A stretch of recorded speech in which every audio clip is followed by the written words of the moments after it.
What's up guys, কি অবস্থা সবার? সবাই নিশ্চয়ই অনেক বেশি ভালো আছো, সুস্থ আছো।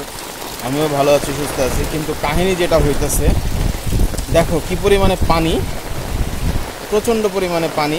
এগুলো বৃষ্টির পানি, আকাশে এই যে বৃষ্টি পড়তেছে। আর আমি এখন বের হয়েছি একটা জরুরি কাজে, অফিস যাচ্ছি, এই জন্য বের হওয়া। ঘূর্ণিঝড় রিমালের কারণে পুরো রাস্তাঘাটে মাল হয়ে গিয়েছে।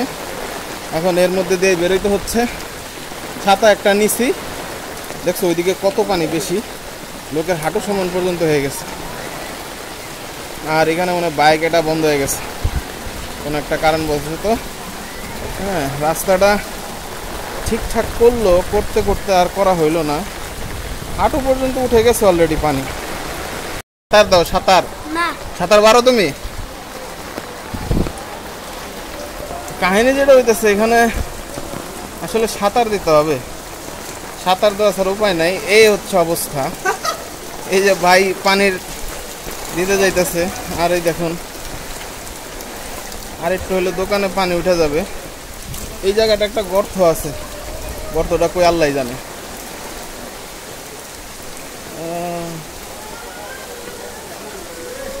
কত দূর আর কত দূর, এই জায়গা, ওই উঁচা জায়গাটা কই, এটা না?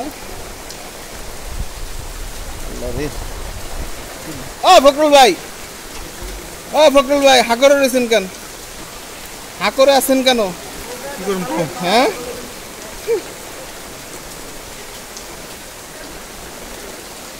এই হচ্ছে অবস্থা।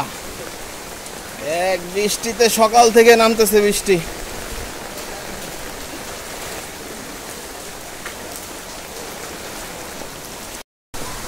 সো গাইস, দেখতেই পাচ্ছ কি পরিমাণে বাতাস শুরু হয়ে গেছে। এবং এইখানে দেখো, আমি প্রায় অনেকক্ষণ পর্যন্ত হাঁটছি। এই যে ঢেউ, পদ্মার ঢেউ, আরে জোশ অবস্থা।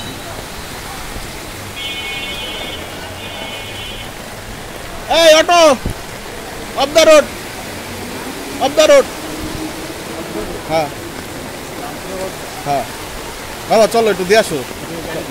গাড়ি আগে নামাই দিও। আজকে গাড়ি কেমনে ধরবো? মানুষই চলাচল করে নষ্ট। চলো, যদি ট্রাফিক যদি থাকে, আমার আগে নামাই দিও। চলো, কত নিবা? 80 টাকা ভাড়া, 30 টাকার ভাড়া, তুমি 40 টাকা নিতে পারো। এত টাকা তো ভাড়া না তো। হ্যাঁ, আমি তোমার কই বলছি। না, ওই জায়গা কেন? হ্যাঁ, কত দিব? আচ্ছা, এই যে রিক্সাওয়ালা ভাইয়ের মাথায় ধরলাম। আর এই হচ্ছে অবস্থা রাস্তাঘাটের, কত মানুষজন দাঁড়ায় রয়েছে এখানে। সকাল থেকে বৃষ্টি, সকাল থেকে এত পরিমাণে বৃষ্টি, একটা রিক্সা পাওয়া মোটামুটি ভাগ্যের ব্যাপার। এই যে দেখো কি অবস্থা, দেখো এখানে বাচ্চাদের স্কুল ছুটি হয়েছে, বাচ্চারা যাইতে। আমি এখন আছি রামপুরা বাজারের মধ্যবর্তী, এটাকে অফ দ্য রোডের পাশে বলে। এই জায়গাটায় মেন রোডে পানির পরিমাণ অনেকটাই কম, এবং অনেক জায়গায় পানি যে জমে নাই তা কিন্তু না, পানি কিন্তু জমেছে ঠিকই। এবং রাস্তা কিন্তু মোটামুটি ফাঁকা দেখা যাচ্ছে, এবং সব মিলে গাড়ির চাপও অনেক কম। কিন্তু প্রচণ্ড পরিমাণে বাতাস। আমি যদি একটু দেখানোর চেষ্টা করি কী পরিমাণে বাতাস, এদিকে দেখুন প্রচণ্ড পরিমাণে বাতাস। ওই যে একটা উঠতেছে পলিথিন, ওটা খুলে দেখতে পাবেন। আমি ছাতা ধরে রাখাটা খুব টাফ হয়ে যাচ্ছে আমার জন্য, এত পরিমাণে বাতাস।